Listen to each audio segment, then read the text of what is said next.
a pastor here, and I work among the Christian community here in Karachi, Pakistan, and I've been working here for about the last 10 years.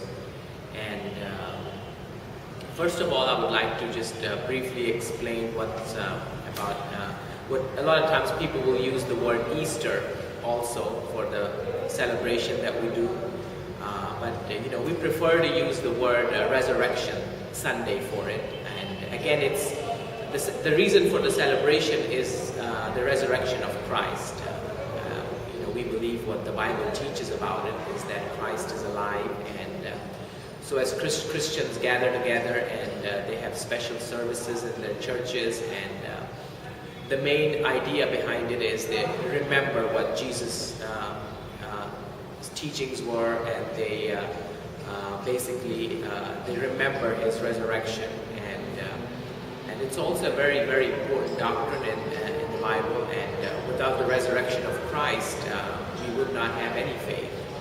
And so it's just a great time to get together, and some of them will have here in Pakistan, some of them will have special meals and stuff in the church. Sometimes people have special family gets together and they just have a good time of fellowship where they will have special meals, and people will make, some of them will wear new dresses and stuff. Churches will have special programs, and some will have plays, some will have choirs sing songs and stuff. And so there's a lot of good things that happen during this time. But again, the main emphasis is remembering the resurrection of the Lord Jesus Christ, that he is alive, that he died on the cross, he was buried for 3 days and 3 nights, and then he rose again. And Sunday is the first day of the week, and so we also call it the Lord's Day, and as the Bible teaches, and it's also a day to remember that Jesus is alive. And this specific day is a day to remember his resurrection, and just to be able to thank him. I think in some areas there can be some challenges for them, and that in some areas, generally in the Christian community, one thing the Bible does teach us is to depend upon God, and the Bible gives us a message on forgiveness. So whoever murdered him and whoever was behind him, as Christians, we are to forgive and put it in God's hands. And I think the message of love and forgiveness is very, very important. We can't take this matter into our hands, and it's just not the solution.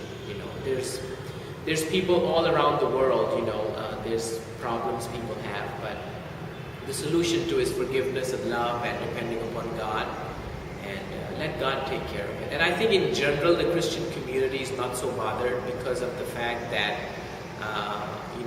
one thing we're trying to do is trying to teach people to depend upon God, not on the government, not on human leaders, not on politicians, because we need to learn to depend upon God, and he is the one who takes care of us, protects us, provides for us. And again, if those that have done wrong, the best thing to do is just to put them in God's hands and ask God to forgive them also, and just to promote the message that Jesus promoted, the message of love and the message of forgiveness. The message that I would want to give out is that the Bible does not teach in any form or fashion to burn books that may be offensive to others. That's wrong what he did. He should not have done that. That was a wrong action. And generally speaking, Christians are not in favor of that, of what he did. And my message to the majority would be is definitely this is not what the Bible teaches, because the Bible teaches. The message of the Bible is a message of love, not a message of hatred, or not a message of violence where you start burning books and start doing these criminal things against people who are of different faiths.